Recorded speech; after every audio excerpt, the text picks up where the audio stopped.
You're black and yellow. How you doing, David? Good, man. How are you? I'm good, man. Staying hydrated. Trying to get that H2O going. Yeah, I feel like water is such an underrated resource. it's super underrated. I always notice, like, I have my big water back there. Um, I know the days that I failed to get hydrated. Yeah. It's obvious. Yeah. Yeah, The energy is different. Mood as well. yeah. My body hurts. Yeah. Yeah. Might just be being almost 40 is the reason for that, but Yeah, we have like so much available, but we just refuse to drink it. We're trying to get Coke, trying to get Diet Cokes in our life. But Diet Cokes, Coke Zero's kind of been my jam lately. I was late to the train. My dad's drinking Coke Zero like since it came out. Yeah. I was like, Dad, you should drink water more than Coke Zero. But I'm definitely on the Coke Zero train now. Do you know the difference between Coke Zero and Diet Coke? Like how it's made differently?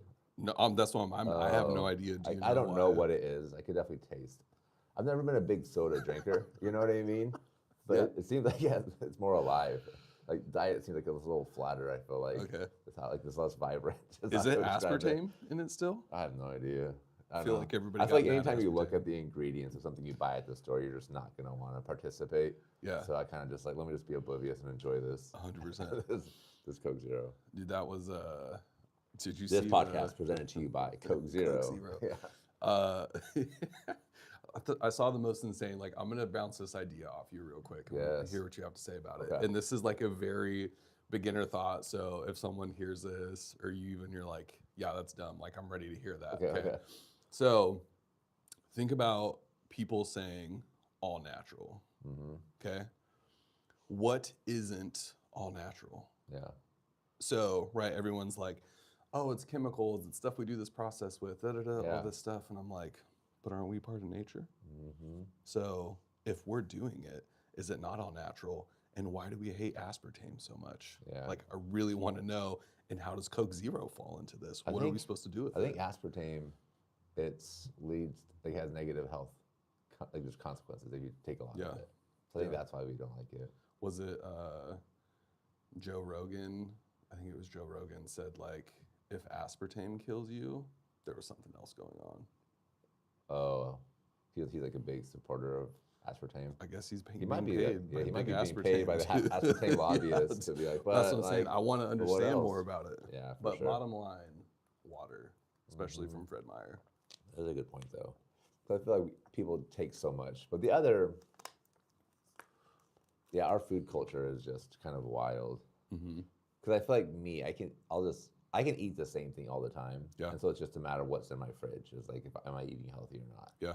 And am I eating at home or am I waiting until like I'm freaking starving and I'm running errands everywhere and I gotta stop somewhere and get orange chicken somewhere. You know what I And mean? they make bad choices. Yeah, that's just not where the health comes from. Yeah. But yeah, man, I don't know. Their food industry is wild. Yeah, it is. We Like things are designed to be addictive and to like Yeah. make you like continue to eat it so you don't stop. yeah, 100%. It was like this show where I was watching where they're talking about potato chips. Here's the YouTube clip. But and like how they design them so like you don't have to stop eating them. Because like a certain level of saltiness where you have to stop to take a drink of something. And they like design it so it doesn't hit that. You just can keep like popping them out. It's like that is just wild. That's a like, level they of have like creepy. some of the smartest people in the world are literally sitting in labs and engineering food to be overconsumed. Like that's just what they do with their life. Yeah. I always like, when you go to the movies and they always have that, it's like the preview when there's one preview left, which is you going on that roller coaster. Yeah. You know what I'm talking about? Yeah, I do. And it's like the popcorn's Yeah, popping and then you go exactly. by like the soda river and you're Yeah. like, yeah, but is now the time? And then they're like, there's one more preview left. Yeah, It's like, oh, yeah, exactly. do create that like FOMO of you missing out on that stuff and you have to run and Yeah. go get it. And then, yeah, dude, you're like 5 minutes into the movie, your mouth is the driest it's ever been because Yeah. that popcorn has Yeah. a salt mine in it. They dude. engineer that popcorn the other way. So like, we want them to have a large Yeah, Coke Zero. that costs $18. Yeah, it costs 18 Zaros. Yeah, the bundle packs at movie theaters are wild. Yeah. Like $25, you get a hot dog. Like, so let me get Costco should start doing movies. Yeah, Movie dude. $1.50 hot dog. I would Shout crush. out, Star Theater, State in Oregon. Have you Okay. ever been there before? Uh-uh. So I don't know, I don't know their hot dog prices. I know this price. I think it's I'm immediately retracting. I think it's $3 for a kid's thing. You get a drink, you get like a little thing of popcorn, and you get a candy Yeah. for kids, and it's like perfect. It's not over the top, and it's $3. Exactly. Like we go. It's almost nothing to get in, and you can have like a hot dog and a popcorn and drinks and all that stuff. Like it costs like $18 for the family to go. The same thing with Northern Lights out south. Oh, okay. They do a really good job. The tickets are less expensive than at like the Regal cinemas, and you can get like food, like a burger or pizza. And Yeah. it's like pretty consistent to what you pay at a restaurant. That's tight. Which is super cool. But my kids want the reclining chairs. But it's like you guys also aren't the ones paying for all of this. 100%. So, Yeah. so you're not really thinking about that part of it. But no, they do a good job. Yeah. I remember the first time I got the reclining chair experience, and I was like, we have entered a new level of just like luxury, just in general society. Yeah, like exactly. This is wild. Yeah. What's going to be the next thing that gets people back in movie theaters? I think that just putting beds. Yeah. Like we're gonna get rid of the recliners, and it's just gonna be better a whole couch, and like you can bring your own blanket. Yeah. Like that's gonna be It's the just a move. nap room. Yeah, They 100%. play white noise on the screen. That'd Like, be all right, $10, you can nap for 2 hours. Yeah, and just tell everybody, oh, I went to the movies. Yeah. Yeah. No, I would do it. I think, man, naps are underrated, and they're hard when you have kids. Dude. Because you're in the mix of it right now. Your kids, Yeah. like, they need you. Yeah, they Yeah. need me, especially. My kids, like, up to that age where, like, they needed me, then, like, they wanted to hang out with me. And, like, we're, like, the end of that era where it's like, now I'm just, like, an annoyance half the time. Yeah, Like, 100%. oh, Dad, what up to brush my teeth? Yeah, Don't need cavities, dude. Just go brush your teeth. Shut yeah. up. It takes 2 minutes. Yeah, and you'd you be got done. this. You'd be done. Yeah. In this time that we've been arguing, you would be done with this. Absolutely. Yeah. How old are your kids right now? So we have our youngest, Killian. He will be 1 on the 29th, so just a couple days. Oldest daughter, she's 9 right now, and then middle son, he's 7. So Let's go. yeah, we're in that place where she's becoming wildly independent. In fact, she said something to me last night that I was just like, "Yo, you were like your own human. Like you've got this." Yeah. It's crazy. I like walked downstairs. She had made waffles and did all the things to them, put her dishes away. She had gotten ready for the day already. I was like, "Hey, did you brush your teeth?" Yeah. Yeah, I've got that covered, Dad. We're all good. Yeah. She's And more I responsible just- than I am, it sounds like. Dude, 100%. Yeah. I just remember being saying, have you checked all these boxes? And she had just crushed everything. And then I said something to her last night and I was wrong. Yeah. And she let me know about it. And she even kind of gave me that oh, Dad. I was like, oh Yeah, no, yeah, you're not. Yeah. Yeah. But they're also super fun. We started, we've always read books to them at night, but we watched through Lord of the Rings this past Christmas. I do it every single year. I watch through it because they're the best movies in the world. And their favorite character, who was my least favorite character, I was terrified of Gollum when I was a kid. Yeah. Like I remember my dad read the books to us, Yeah. and I always just imagined there was this straggly-haired old man that was looking through my window while I was sleeping at night, Yeah. terrified. They think he's the greatest person in the world. They have a stuffy that's Gollum, all this stuff. Yeah. And so they want me to read books, but then they'll pick a character while we're reading through the book that just automatically became Gollum, Yeah. for that reading. Yeah. So we were reading Corduroy last night, and they were like, "You have to do the little girl's voice in Gollum." And so reading through this book in Gollum, they're cool with it, laughing, having a good time. And so it's just this weird stage of they're becoming independent. They don't need me. They get stuff that's funny, and I can be a goofball with them, and they're not. Yeah. They're not taking that as is this what I'm supposed to do as an adult? They just understand Yeah. this is fun time with Dad. I So, love that, man. yeah. Good it's work, Dad. Yeah, I didn't know the reading at night thing was a part of people's life. I thought it was just something that happened in the movies. Yeah. But you guys, you're passing it down. That's awesome. Yeah, we that was our doctor at Salem Peds was I don't know, have you been? Did you take your kids there? Salem Peds. Salem Peds, Uh-huh. Salem Pediatric. We just call it Salem Peds. Maybe. But it they is. have a Can't remember. Ask Mom. She knows where they went. where'd we go? Yeah. But they have a really big thing that I think that I don't know if it's every time you go, but maybe at your annual, kid checkup, that they give you books to choose from. Oh, And cool. you have to take a book with you. Well, Oh. you get to take a book with Yeah, you. yeah. They're not take this book or die, it's not a Yeah, yeah. prescription. But they impressed upon us really early, books. And so we've always read, and our kids are just rabid readers. Yeah. I was not that kid. I read, what was it called? Hatchet. And one Tom Sawyer book, and I was sick. I'm ready as a 7-year-old to go live on a riverboat Yeah. and just fish and sleep on the dirt for the rest of my life. I'm happy. But they're They want to read all the time. They have these things called Yodos that are like audiobook players for kids. They're always listening to books. Yeah. I don't know whose children they are because they're not mine. Yeah. But it's cool to see them like really digging that piece and getting creative through it. So I love it. Yeah, we did it when we were kids, when they were like 5, 6. But I feel like that's where it kind of topped out. But I probably should have kept going. Maybe I'll bring it back now that they're in middle school. They'll love it so much. Maybe. read them The Hobbit, dude. Different books. Mm-hmm. I've never read The Hobbit, the full book. How long does it take? How many nights are you usually to go through a full book? So The Hobbit was actually written for his kids. Cool. So Tolkien wrote The Hobbit specifically for his children, so that it was more of a children's book. Yeah. So like if you've seen the movies or you've read The Lord of the Rings before, like that it's far more adult themed, and then you read The Hobbit and you're like, something changed drastically here. And it was actually the other way around, that he wrote it so that he could have a book for his kids that was like adventure, all of that stuff. But what he would do with his kids is he would actually, they would just tell stories to each other, and they would kind of make stuff up. And then he took a lot of that stuff and turned it into source material for those, which is just like interesting to learn that about him. He was such a smart dude, super smart. But yeah, I would say, based on what it is, I'm a slow reader. Like I read this thing about like how to be a fast reader. And the first thing it said was, don't have the voice in your head, which is like a muscle you have to flex. And I am definitely like, there's a voice in my head. Usually Morgan Freeman is narrating whatever I'm reading to me, just because that's the best way to do it. That's a great narrator for sure. Yeah. I mean, if he's good enough for Hollywood, it's good enough for me. Yeah. But yeah, I would say you could probably knock that book out in a week. Really? Yeah. Okay. If you just really sat down and did it. Let's go. It's a Going to great Detroit. story. I'm going to Detroit with a group of kids this week and leaving today. And originally I thought my dad was coming with me, but we had some miscommunication where it's like, oh, you're not coming? So I like told the kids, we already had the cabin rented or the house rented, and like invite some friends. But I think I should make it like some reading time during this like adventure with a bunch of boys, because otherwise they're just gonna be on their phones the whole time. We're gonna go on hikes and stuff like that as well. But Have you ever read Hatchet before? No. Do you know the story is a dude named Brian. I think, dude, it's been since like 97 since I read it. I'm pretty sure the premise is like he is riding in an airplane to go from like living with his dad to visiting his mom, or vice versa, or something like that. Anyway, he's in an airplane going over the forest.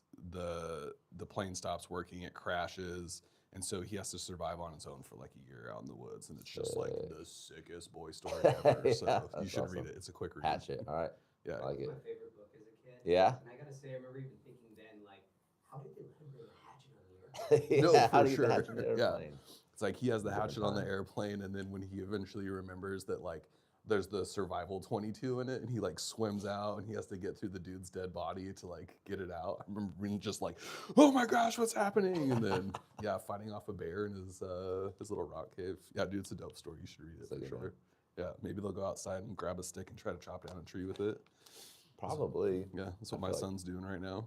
Yeah. Trees. 9-year-olds make now still like that? I don't think I don't think so, dude.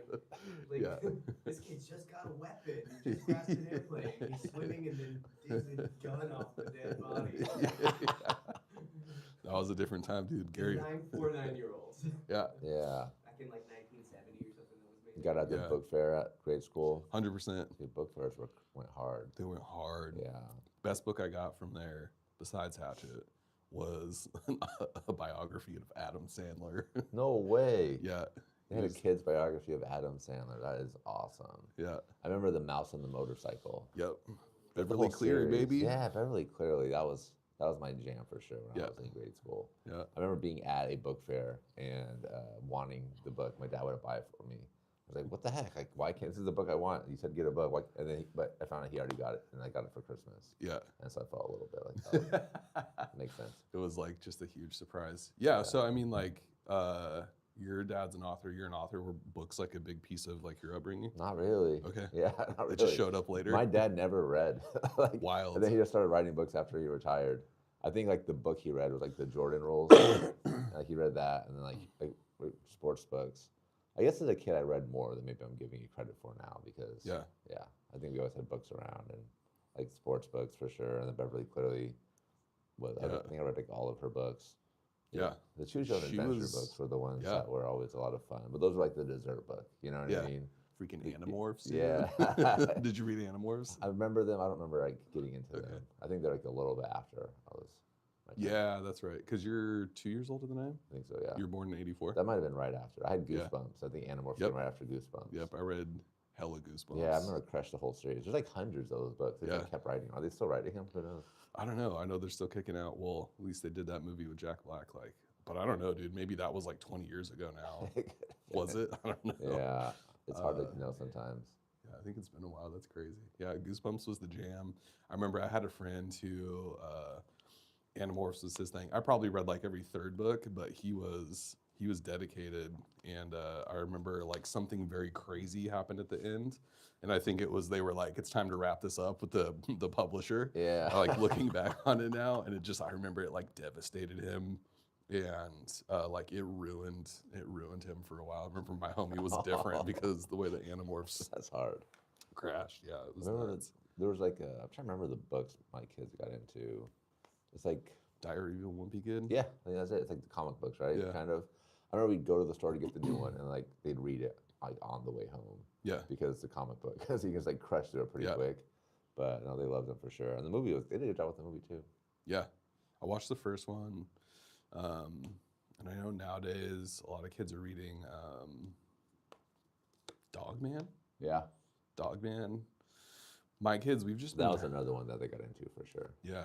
Yeah, I think that, and they just came out with the movie on that too. My kids have been really into, they're listening to all the classics from, dude, I always want to say Ayn Rand, but that's Atlas Shrugged. Yeah, it's not Roald Dahl, Okay. Willy Wonka. Okay, Yeah, Willy Wonka, like the Boxcar Kids.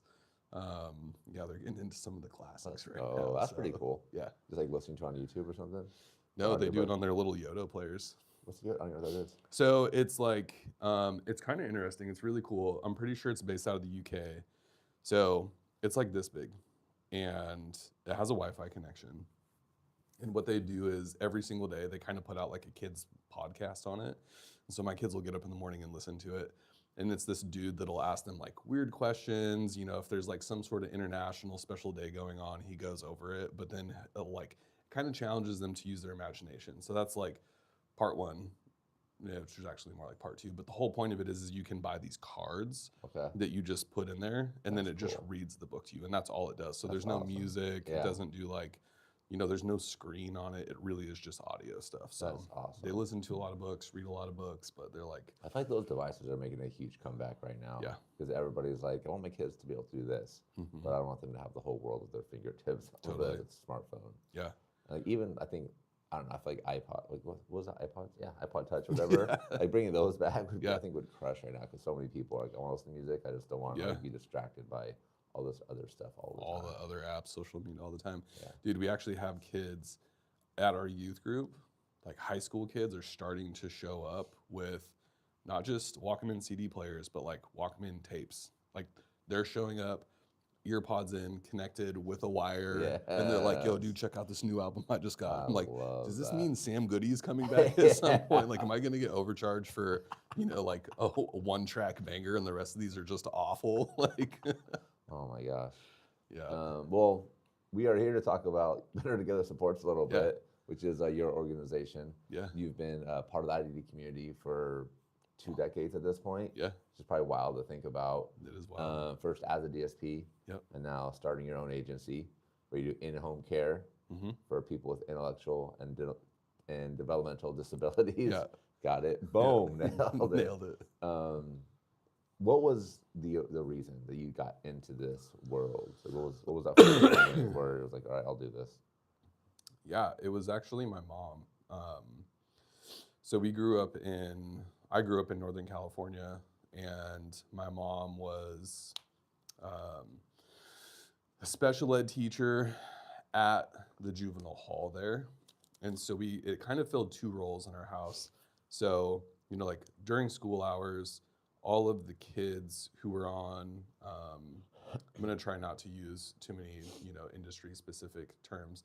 essentially called an IEP, or an individual education plan, which is someone who, like me, like I have an IEP because I was diagnosed with ADHD in like 97, long time ago. Where it's like this person has a learning disability, or their IDD, intellectual or developmental disability. What will happen is they'll identify this person needs different support in the classroom. So all the kids who were in juvenile hall had one of two classrooms. There was, regular ed is what we called it back in the day, and then there was special ed. And so all these kids would come to my mom's classroom, and she was working with, IDD kids who are in the justice system. And what we would do as a family is, a lot of times those kids, when they were done with their sentence, wouldn't always have a place to go live. So like either living situation with mom and dad or parent or guardian, whatever that situation was, wasn't tenable, and it wasn't one that they could go do. And so they would need places for them to go live. And so they would come live with us a lot of the time. So they would go from being my mom's students in the system to just coming and living with us. And then we would, they would be part of the family. And for me, it was a really big deal because I'm the youngest of, three sisters. And we also had, like adoptive kids, or not adoptive, foster kids while we were growing up, and they were always girls. But all of the people who came from juvenile hall were boys. And dude, I was just, as a kid, I was like starved for a big brother. So there were all these kids that would come and live with us, and I'd form these relationships with them. And sometimes their disabilities were like mine, where it's just, learning disability, ADHD, and sometimes they were more severe. And so I just really learned how to be a part of that community, really from like, as far back as I can remember. Going into it professionally, we moved up here from California so that my mom could be the special ed teacher at Staten High School. Back then, and that was 1999, Oregon was just like leading the way, and still is today, just kind of how we interact with the IDD community. And so pay was much better for her here, so we made the trek up here to do that. In doing so, I got a little bit more involved in her classroom because I was older at that point. And then when I graduated, I had actually gone to work at T-Mobile at the call center when I was 18, obligatory customer service job in Salem, Oregon. But when I left, I was kind of having a hard time figuring out, like, what is it that I want to do? And next to my mom's special ed classroom was the life skills classroom. And so those are the kids that do need, essentially one-on-one IDD support throughout the day, people who are working on a curriculum for them so that they can go from this life skills classroom and be part of a regular ed classroom with a little bit more support. And she said, hey, you should apply for this. And my immediate thought, and one that I'm always trying to tell everybody, is I don't qualify for this. You're telling the wrong person to do it. Yeah. But I was like, I needed a job. I wanted to figure out what to do. So I went and did it. And I mean, dude, halfway through day one, I was like, this is it. Like, I love this. What was it about it that gave you that feeling? Honestly, selfishly up front, it's that there is this piece where having those people depend on you does create this sense of like, it is very selfish ownership up front. Like, I'll be honest about that. There is a piece of like immediately selfish ownership. What ends up happening though is that kind of fades away, and you get into the heart of what we do, and then you realize like, oh, this isn't about me. This is about me supporting this person, understanding who they are and how hard day-to-day life is for them compared to what it is for me. And then like that relationship taking place of like the immediate, the one thing I don't try to like steer people away from it or say that it's a bad thing. Immediately, a lot of people in this industry are like, oh my gosh, like the one thing I hate hearing is like, oh, everybody's so cute here and all this stuff. And it's like, yeah, up front, you get a lot of the masking, you get a lot of the good right here and right now. But if you talk to anybody who's done it, or like parents, like, yeah, that stuff happens, but you have to put a lot of effort into what it is that you're doing. Yeah. And so just that piece of like initially being accepted, being needed was like the piece, but then through those relationships, understanding like, oh, I have to show up for this person every single day for their benefit and not mine. Mm-hmm. That's like the deep, deep part of the relationship. And that's like when it clicks and you're there and you're like, dude, I love this community and everything that I can do for them. And so that's, like what Better Together Supports is all about. We We don't do this for any reason other than, and I always think that this term is kind of corny, but like it takes a village, you know. We, but we have to, man. Like we have to all show up together. It's not about me. It's not about my company. It's about the people that we serve and the people that we take care of who serve, like through our DSPs. Our belief truly is like we serve about 250 families, and I don't have enough time in my day or my life to support all 250 of those people the way that they deserve to be supported. But we hire folks who can go and do that stuff. And if we can do a good job taking care of them, they're going to do a good job of taking care of our families. So we don't try to make it like, oh, this is BTS. Like, dude, we are about our DSPs. We love our DSPs and try to make sure that they really understand that. Because if they're taken care of, they're going to take care of the people that we love and want to see supported. I love it, man. What is, for those that are maybe outside of the IDD community, don't have anybody in their family, have never worked as a DSP, how would you describe the community? Yeah, I would say the community is number one, accepting, super resilient. Our community is one that I think times are changing. But, you know, when I think back to, I just have such a different perspective than a lot of people because I kind of grew up here, but I hear it when I talk to people. You know, the first thing I'll say is like, I'm David, this is what I do. People will get this look on their face and they go, oh, that's so great what you do. And it's like, it's a weird interaction, right? Which I think it is a great thing that we do. But I also don't think it's this thing where like every single day I'm absolutely like, you know, sacrificing everything about myself. Like I get some, like I said before, you know, like the first interaction is like, you're so needed and so necessary that it's kind of like that selfish piece up front that, you know, kind of gets you there. And then, you know, it changes later on. But I think that people just have this misconception that every day is awful, every day is hard, that it's just sad. And then it's like, but as soon as you can get away from that and get into community, super accepting, super resilient, people love each other. The collaboration among people who like really see the value in the community is just through the charts. There is a level of interdependency that's like a healthy one that you do not see anywhere else, because everybody in this community knows like I've got to have this support in this crew, and because all of these people understand that, they're willing to come forward in like a very vulnerable way and let each other be a part of their lives. Like when you go to one of our events, so we do events all throughout the summer, like we do barbecues, we have like our spring fling coming up where everybody's gonna hang out. We do all of this stuff, and you will see people who have no idea who they are immediately bond over this thing and then just create these amazing relationships that like you just do not see anywhere else. You know, like I'm in both circles and I'm way more comfortable and love our IDD folks because like I'm a silly dude, you know, like I am, like you asked me to pick my thing. I'm that raccoon up there with the blown out hat and the cigar. Like I am not a super serious dude. I generally wake up every single day and go, why do I run a company? Like, you know what I mean? The imposter, how did this happen? Yeah. The imposter syndrome is high just because like, I like to have fun. I like to be me. I'm goofy. I got a little bit of anxiety, you know, got a little bit of like whatever wild, and I can just 100% be me with our ID community that we support. And like, it's cool. That's awesome. Yeah. So I would say that that's the biggest thing is like, that's what makes us different. Yeah. And I think for a lot of us who haven't grown up in the community or even really known people outside of like that kid in the class, right? Or that person in the movie that was kind of like, had this thing, but it was kind of like for comedic effect.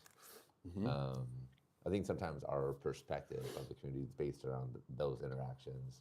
Totally. But as I've been working with your team and like talking to more people in the community, something I think I realized is that parents are just kind of like, this is who my kid is. And it's not something necessarily, there are different situations, of course, but like I'm not always like looking for a cure or hope a cure happens. Like I don't necessarily feel like there's something wrong with him, this person, but this is just who he is, and I love him, you know, for Totally. that. Yeah. I mean, yeah, that's what it is. It's just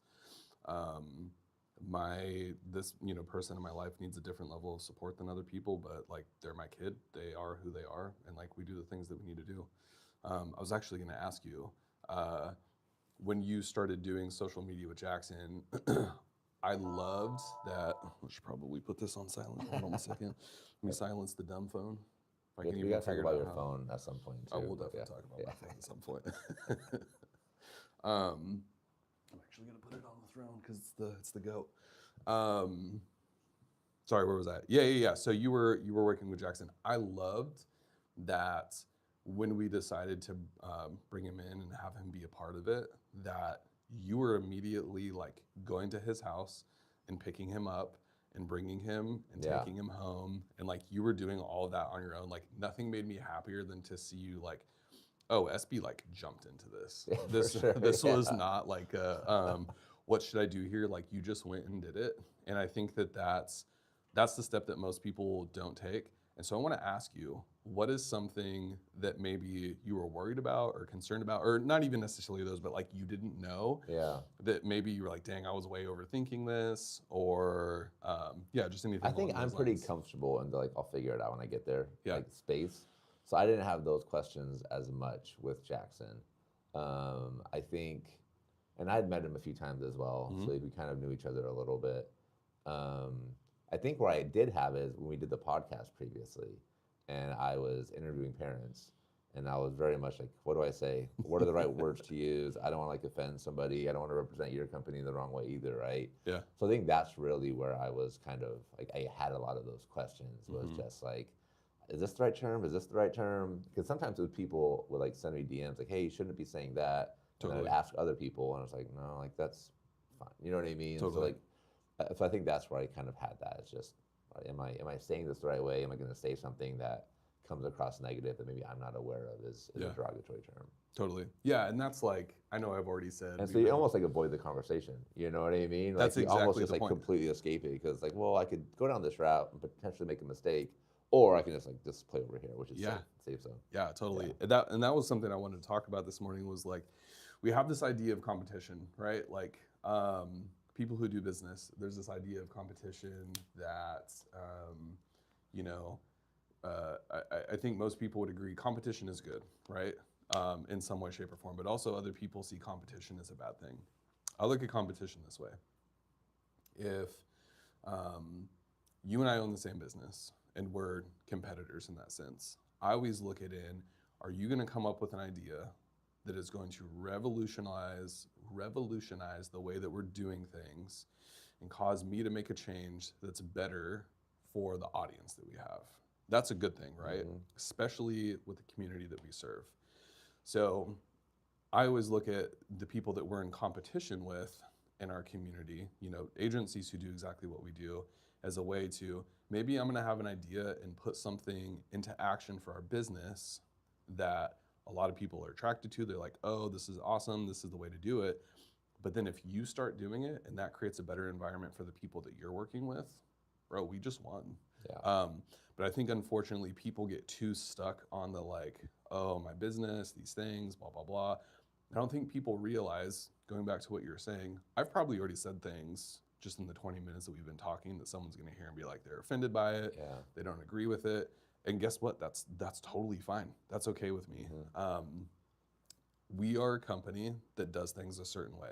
There are companies who do the exact same thing we do, but they do it a different way. And my point is, let's be competitive with one another so that we are pushing the ball forward for our community and figuring out what's best for them, but also being our individual company so that the people who want what we have options to go to instead of being stuck in one place. Yes. I think there still are people out there who qualify for this type of support, but just don't even really realize that it exists or haven't taken the steps to get started because like one extra thing on their plate. Totally. So, two things that are like constant issues, and they're totally married to each other.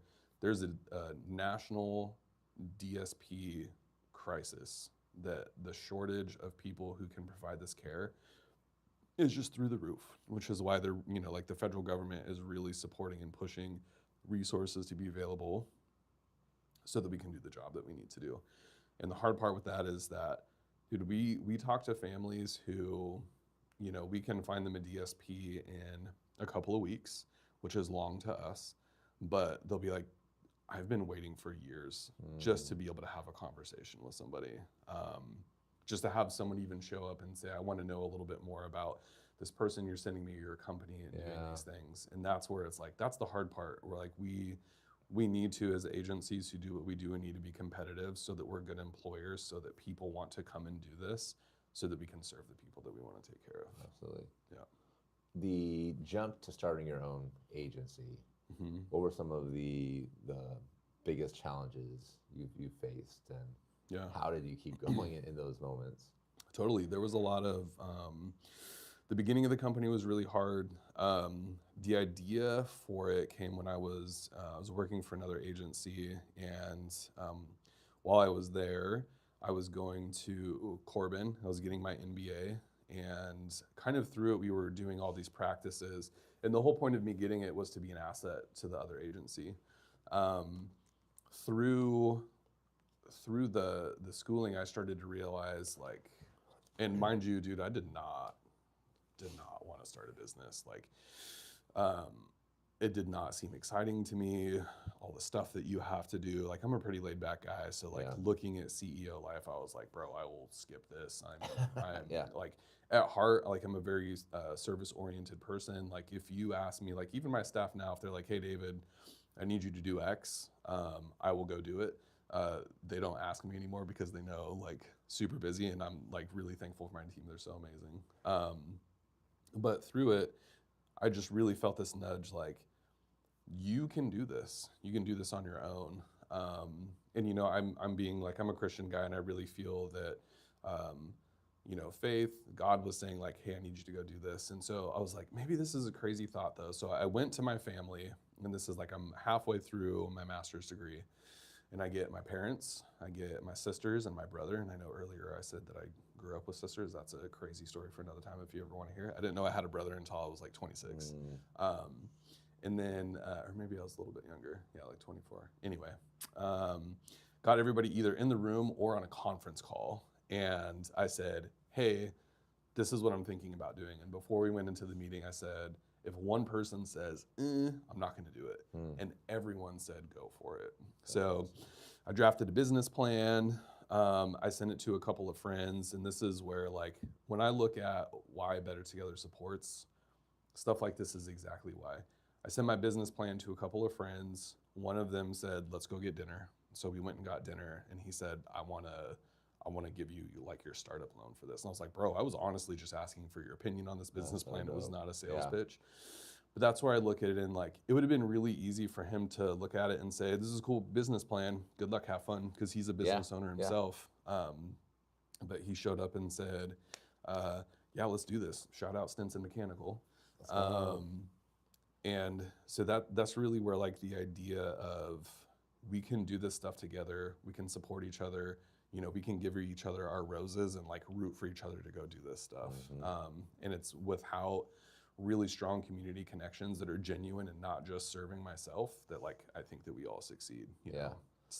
Throwing parties is going to save the world. That's bro. how we do it. Got to do it together. Right. Absolutely. Yes, I was recently, my name got dragged into a Reddit conversation, and somebody was like, yeah, let's do one of his podcasts, and he just like fawns over business owners. And I'm like, it's just hard. Like, being a business owner is really hard. Was it the Salem Reddit? Yeah, for sure. Yeah. God bless them. I think some of them like me. There's a couple like positive things, but mostly people are not a fan of like the business forward type of content that I create. They like some of the other stuff I did, but Totally. but yeah, it is really hard. It's a very hard thing to do, especially right now, because the economy is wild. Things are changing so fast. And so I do have a lot of empathy, and like, I feel like we need a healthy business community for Salem to be at its best. And it's not all about the business community. Like, it can't be that, but I do think that that's a section that should be included in part of the conversation. Yeah, and that's, you know, like, like, what we do does not just exist in Oregon. There are a whole bunch of other states that are very business friendly to go to. And not to talk down on any business that's like left, but like, the temptation is there often to like, is there another place that we can figure out to do this? And then that thought, like, I have to really challenge myself when I start thinking that way, because that thought is for me. That thought is not for our community. Yeah. And I have to go, nope, that's not what this is about. What we do is about the people that we serve. And if we just go to another state or whatever that looks like so that it's easier for us, bro, how many people did we just abandon? And like, that's not what this is about. BTS is not about David. BTS is not about any one person. This is about the whole community that we serve and what that looks like. You know, when you couple in all of the families that we take care of, all the people that we employ, and their families, bro, there's like 2,000 people that are dependent on Better Together supports, like doing a good job. And if we just bounce, like we just saying good luck to 2,000 Oregonians, you know, that's not our move. And I think when we stick around and we say, like, you know, we hear those people on Reddit. I always, you know, like I'll get on Reddit forums and read through stuff and I'm like, okay, what's their position? Like, really understand this. I disagree with you. Yeah. But where are you coming from and what does it look like for us to have a common ground, which I don't. You know, that's not people's. That's not why you're on Reddit. That's not why I'm on Reddit. Yeah, no, that's not for why sure. people are to find common ground. Yeah, that's not. But that's like we have to figure that stuff out, man. Like we're just told every single day that you know, if you're not with me, you're against me. And I was literally just talking to a group of kids about that scene in the Star Wars. Sorry, being a big nerd. You know, at the end when like Anakin and Obi-Wan are about to fight one another, and he's like, "If you're not with me, you're against me." And then, just side note here. Do you know what Obi-Wan says to him after that? No. He says, only a Sith deals in absolutes. Hey. Which, if you take 2 seconds and get philosophical about it, is an absolute statement, which would make Obi-Wan Kenobi a Sith. That's actually wild. I'm just saying, bro. Anyway, but that thought of like, if you're not on my team, that means you're against me is like, dude, we got to get away from it. Yeah, I'm 100%. I agree with that. Because I do, it's like, I don't know. Even for me, trying to figure out, do I even want to talk about politics ever again on Instagram? Because I don't give my opinion, and sometimes I haven't even thought about things enough to have an opinion on a topic. I'm just like trying to keep the community informed on, hey, this happened, this person said this, and then it definitely becomes like, oh, they're for that, he's for that candidate. This whole channel's propaganda, and I've gotten on both sides, which is to me is like one of the more fascinating parts of it. Is like I was accused of being a paid. I don't even know how we got on this. We're talking about revenue, right? I was accused of being a paid supporter of Vanessa. Like she was like sponsoring the page, and like wasn't the case. And then other people are saying that like my whole page is all for Julie Hoy propaganda. That's like my. She was on the podcast one time, and that's all it takes, bro. That's all it takes. I think I've highlighted her a couple of times, and like I think she said at city council, but she's our mayor, so I'm gonna talk about her a little bit. You know what I mean? Yeah. But it's just I don't know. And the return on investment is where I'm kind of curious. Like, are people interested in this, or is it really people are just like, just do the other stuff, and which is easier and more fun? You know what I mean? Totally. Yeah. Which I think is like the route. Easier and more fun is the route that a lot of people take. Like, if you want easier and more fun, you know, like I have a lot of people. They'll make comments about being a business owner and like, oh, it must be nice to do whatever you want all the time. Like, nah, dude. Yeah. Like that is not the case. I would say that I have less freedom to do whatever I want than, you know, when I was just like an employee somewhere. Yeah. It's hard, because people see the gurus online and it's like 2 hours, live this life of freedom, and good for them for figuring that out. But that's not what a business owner is typically doing. Yeah, totally. Or you can do the other one, which is I work 6 hours in the first part of the day. That's week 1. Oh, 6 hours. I got 78 weeks every week. Yeah, dude. That was enough.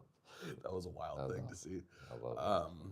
Yeah, I mean, there's, you know, dude, it's wild. And like, no matter what the choices are that you make, someone's going to have, you know, something to say about it. And if that, you know, deters you, like I totally get it. I would, you know, encourage and challenge people to like get away from like, not everybody is going to be your friend, and guess what? That's okay. Yeah. It should, it shouldn't stop anybody from, you know, being able to collaborate together and like be on the same team, but that doesn't mean you're going to agree on everything. Yeah. You know, like some people don't think that Andre 3000 is the best rapper ever, and I still love those people. They're wrong. Yeah. But absolutes. You know, that's like the one time it's okay to have an absolute. Yeah. Would you say ASAP's, or not ASAP, Aesop Rock is the best rapper ever? He's definitely one of my favorites. Yeah. I think the argument that's tough with Andre 3000 is he just doesn't have the volume of music Yeah. that a lot of other people do. So I think that's where it's challenging to like include him in that debate. But Yeah. everything he's done is just incredible for Yeah. sure. Have you heard Andy Mineo's song about him? Probably. I bet I listened to it, didn't even realize it was. Oh no, what's it called? So I think I heard it like one time, but it's wasn't like a coming back to play it. off of the Flute album, Okay. which I think that the Flute album is. I swear I was gonna try to make a rap record or something like that, and so Andy Mineo's song is "I Swear This Isn't a Diss Track About Andre 3000." But dude, I listened to it a couple weeks ago, and it like made me cry. The way, Really? dude, totally, and like, Is it the story of like how that's his favorite rapper and he's just not making music anymore? dude, I think it actually goes to being like what we're talking about in business and how hard it is that he kind of is highlighting he understands where Andre 3000 is coming from because there's like this interview that Andre 3000 did towards the end of his career where he was just like, what we do is called hip hop and I'm old so I can't be hip anymore and people don't want to hear what I have to say. And Andy Yeah. was talking about like, dude, for you to be in that headspace to think so little about yourself just because of your age or whatever, and he just kind of goes through and talks about, you know, I could see where you're stuck on this or you're stuck here doing this, doing that, all of those things. And I was just like, bro, I can relate to all of those feelings in the sense of like, there's so much stuff that makes me feel like not relevant in what we do and it's hard and you have to push through it. And then like the final line, the one that was like, so he goes, maybe I'm just not brave enough to say that I'm not supposed to be the person doing this anymore. I was like, bro, that's bars. I remember Atmosphere had this interview a long time ago where he kind of talks about how like rap music is a young person's culture and it's like I don't care about anything is kind of like the motto. But then you get older, it's like no, I care about a lot of stuff. You know what I mean? I can't be out here like saying F the world. Yeah. I only get F the world and ride on your enemies. Who has that bar? That's Tupac, isn't it? No, he says that, but somebody else has a bar about how it's like that idea. Yeah. Like you can't just like keep doing that forever. Oh, it's Yeah. Grouch. Oh, He had a okay. song Yeah. where it's like you guys got to grow up at some point and like, Yeah. you know, put your life together. You can't just like live in that space forever. and, like, Totally. be 40 and still like sagging your pants, you know, wearing backwards hats and stuff. Yeah. But I'll join you, bro. let's go hoodie Get- backwards get you hats. with it, Yeah. Yeah, hoodies are underrated. Yeah. I just feel like everybody should just wear hoodies. Totally. Just make it the Salem dress code. That's what I remember. What was you like asked me to go something when I had just started Better Together Supports. Yeah. And I was like, what am I supposed to wear? Because I am a Chuck's hoodie and hat dude. Like I think you totally relate to me that way. It's the same. Yeah, dude, it's weird. Like People always figuring ask stuff me like, out. what should we wear? And I'm like, I don't like. I'm the wrong person to ask that. Yeah. Like, just wear business casual, be comfortable. I just like have Yeah. a like, default answer for like every event now. But, Yeah. Yeah. No, you do a good job. I think that there's like, you know, I've known you for a long time, and so there's like the piece of SB where I don't know if you remember this. What's the radio place in town? The Moon, KMUZ, KYZN, What was the second one? KMUZ. Yes, I think that's the one we did. Where me and Jeff went over to Gabriel Montgomery's house, and we recorded a set of us playing together. And then we went out to breakfast, and you interviewed us. Do you remember that? I don't at all. Totally. So we had this like, I think that they played us, it was like 2 hours between Jeff and I playing our interview that we did, and they played it on KMUZ. That's tight. But that was like 12 years ago. But I remember, like, first time I met you was in Bend. We went and did, still kind of ashamed of it to this day, we opened up for Mickey Avalon. Yes. And I remember you getting a coffee at like 10 p.m. I was like, this dude's wild. Like I would throw up. But like having that relationship with you and doing music with you and seeing, you know, kind of before what's happening Salem, and like you were a big deal then. You are Mr. Salem, like in my heart. And I think Appreciate everybody it. would agree with me there. But like going into places with you now, I see so many people just walked up to you and say what's up, and like you are a huge impact on this community. No matter what you feel about it, if you think you're doing a good job or a bad job, you're obviously doing a good job, because I can't go anywhere with you, bro, and have a conversation unless we're in this room. But you know, like there's not a place where you don't show up where people aren't excited to see you, loving what you're doing, and like you're a part of the community and you do always represent it well. So whether you think you got your dress code on lock or not, you're doing a good job. No, I appreciate it. I do. Yeah. It's been interesting. I mean, I definitely appreciate the love, and I think because I'm putting positive energy out there, that's usually what I get back. Yeah. But there are these like pockets of people that I felt like I was like friendly with, and then now I see them and they're kind of like this, and I'm like, all right, that's cool. But like it's Really? a pretty small percentage, but I still notice it. Yeah. And I can't make everybody happy. I think I'm more comfortable in that space than I was in the past, but it still is like something I think through. Like, Yeah. and I think part of it is good for me to reflect on. Like, all right, what are the things that I'm doing that's like is turning off some people? And if there are things I can fix and I want to fix, and it's like, all right, we can make this adjustment. Let's make sure that this is a valuable resource for Salem. And then there's sometimes it's like, well, no, they don't like that, but that's what we do, and that's kind of I'm gonna be comfortable making that decision. Yeah. I think that's like where I get stuck. I'm not I don't know like the right way to say this.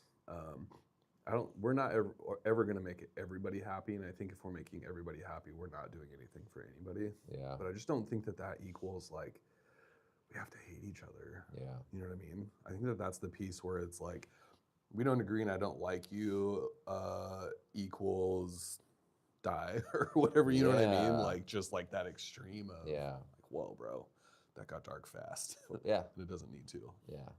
Doesn't need Absolutely. to be. Like some people get mad that we have like sponsors, and it's like that's how I pay bills. So it's a business. I'm not going to deny the fact that what I'm building is a company, and like our goal is to generate revenue.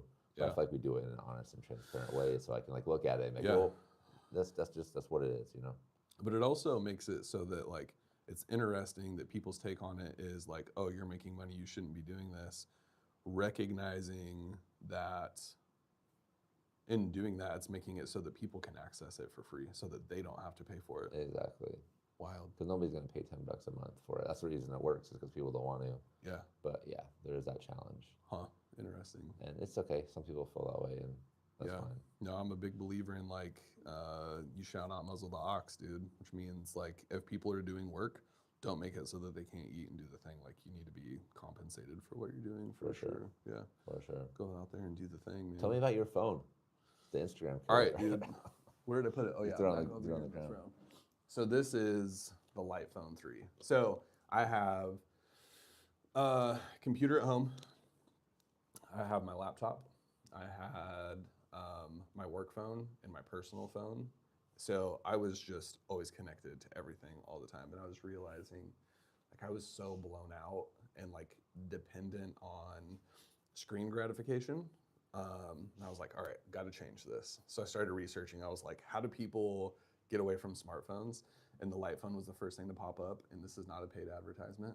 But yeah, so this is the Light Phone. It does very few things. I'm still learning how to use it. I've only had it for a week.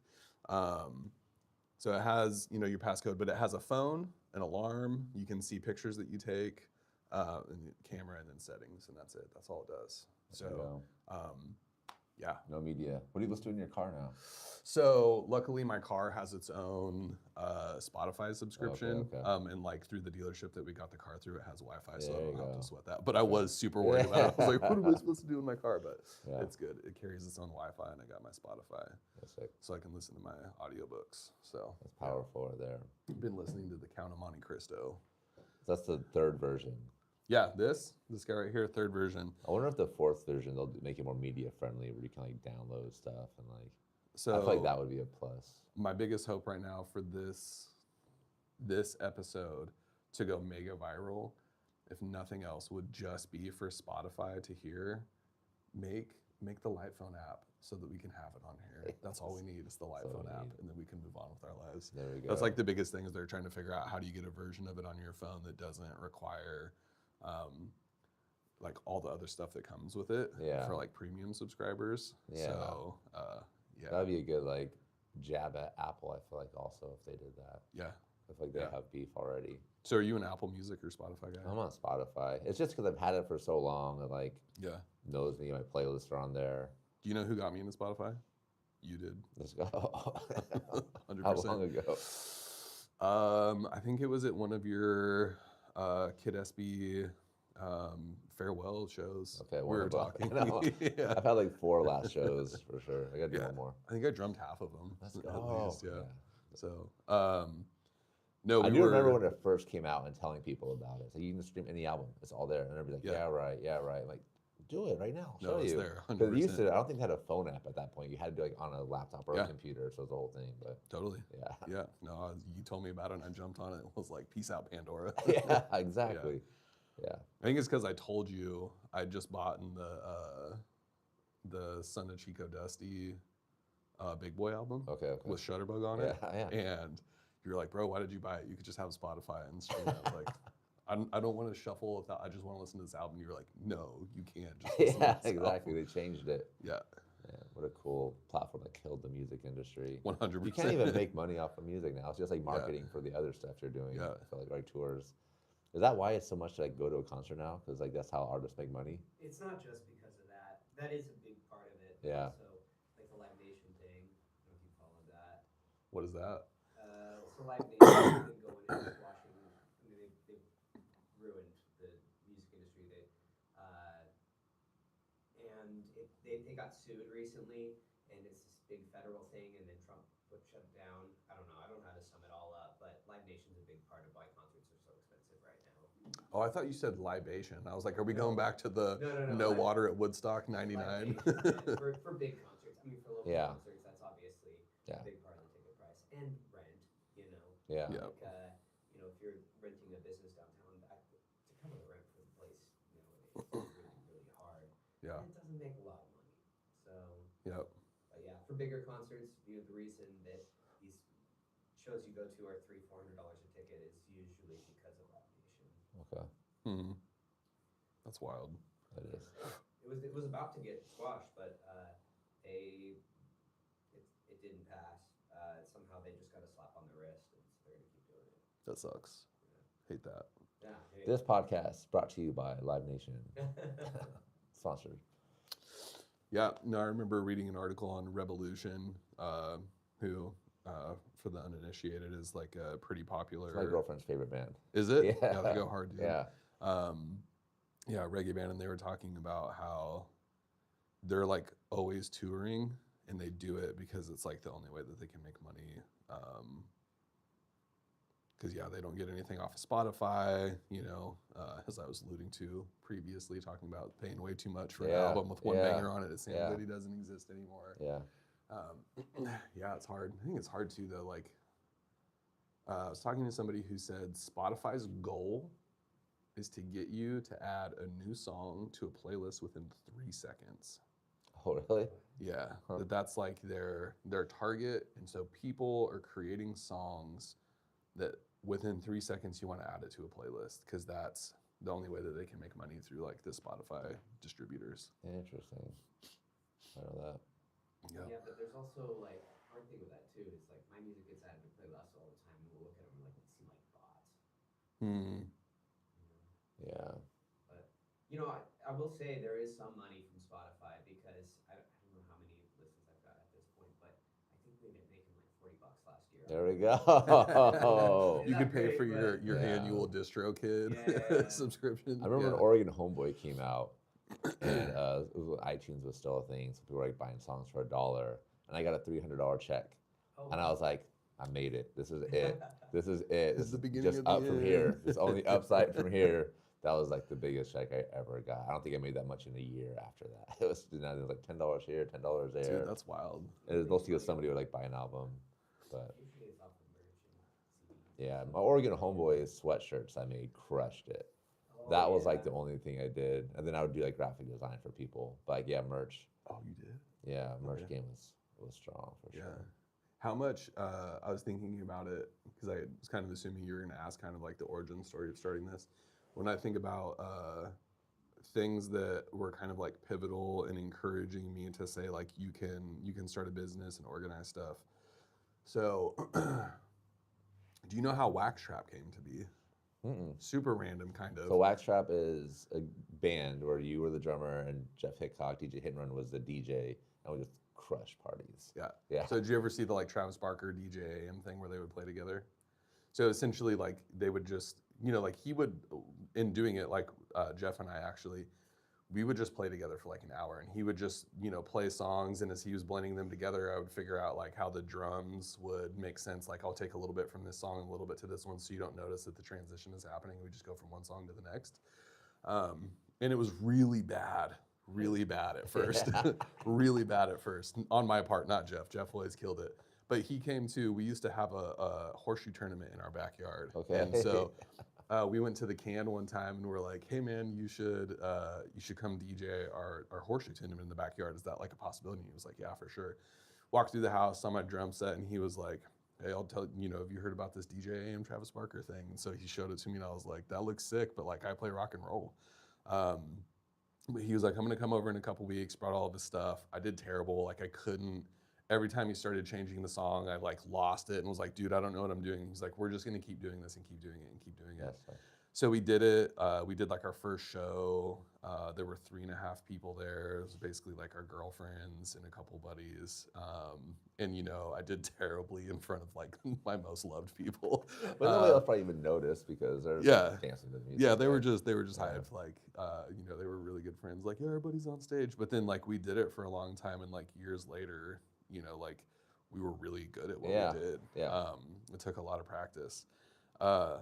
But I started doing these things where we called it words on and off the canvas. And so it was, I knew all these people who were doing like Drew Sun, aka Access One, and Kango Kid, and I'm trying to remember some other people, Bree, and all these artists. Like I knew all these artists who do all this stuff, and I was like, I love music, you guys love art. What if we do a night where like we're gonna get rappers together and everybody can set up, like their art, you can do it live, you can sell it, and we'll just tell everyone like, if you want to come check out art, and all these ways, words on and off the canvas. I think that was actually shout out Mikey Fulamano who came up with that name when he was helping me with it. But we put it together, and I remember like at the end of it, like I had this flyer, it had the names on it, there were all these people, and I was like, yo, I can put something together and like make this happen. But it came with, Mikey helping me with graphic stuff, Jeff saying, hey, let's start this band, let's do this thing together. Like you encouraging me, like it shows. I was so terrified of the Mickey Avalon show. Oh, that was the first time,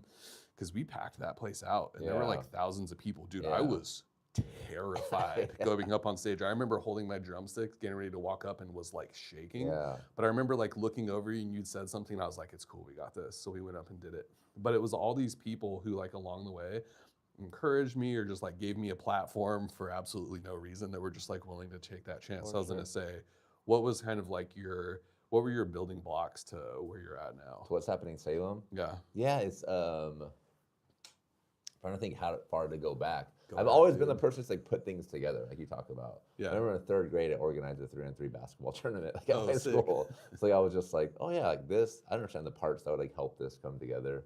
And then I think just like through music, putting events together where we would do lots of concerts in Salem, and I would invite someone from like Seattle to come down, and they would like take me to Seattle to do a show in their city. So we kind of like had these relationships that formed that way. So I think I got the event experience there. But I studied journalism at U of O. Oh, dude, I had no idea. And then like my senior year, I was like, nah, this is not what I want to do with my life. But I kind of had, because of that, I think I was just more aware of like where local media was, and then how it had been declining, and kind of try to do content on leadership development. I was a leadership consultant at T-Mobile for 3 years. And through that, I started making content on Instagram and TikTok, and just didn't quite get the opportunities I had hoped to in that world. But it made me realize that like, a media, like a social first media company would have worked really well together.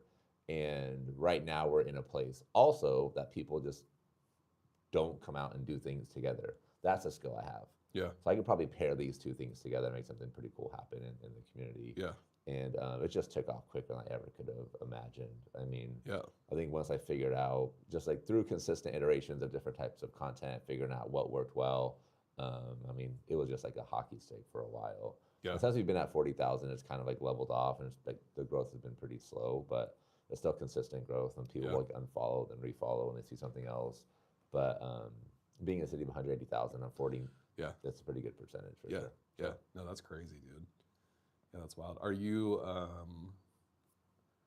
you're expanding because it's not just what's happening in Salem, it's what's happening media. You're gonna try to do it like in other cities, yeah? So I have a community where I'm teaching people in other cities how to do this. Cool. And so they pay, and there's content for them to like, go through that shows them how to make this type of certain types of videos. And then we have a weekly call that we do, Oh, and sick. people are like sharing ideas. So I've taken more of that approach as opposed to like a franchise approach.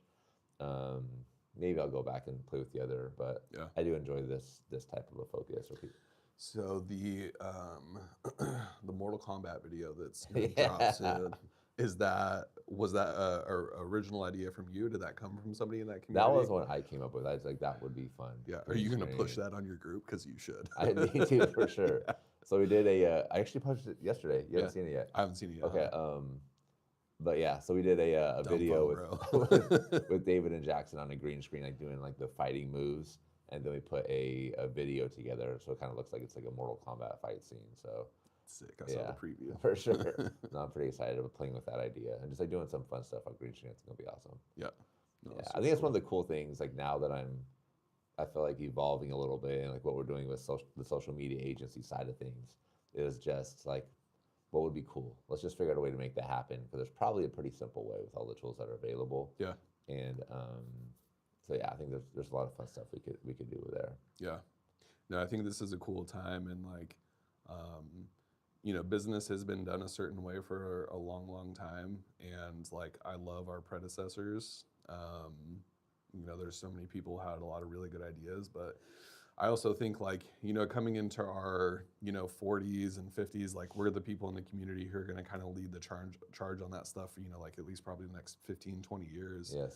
And like showing people that it can be done out of like I'm a human who cares about other humans, and we got this. Trust us. Work with us. Like I think we have a really cool opportunity in front of us. It's gonna be big. It's gonna be a big thing. Yep. I love it, man. 100%. Cool. Well, Metronome, thank you so much for being the host of our podcast. Salem, we appreciate you being here, and we'll be back next Wednesday. What's happening in Salem podcast? Let's go.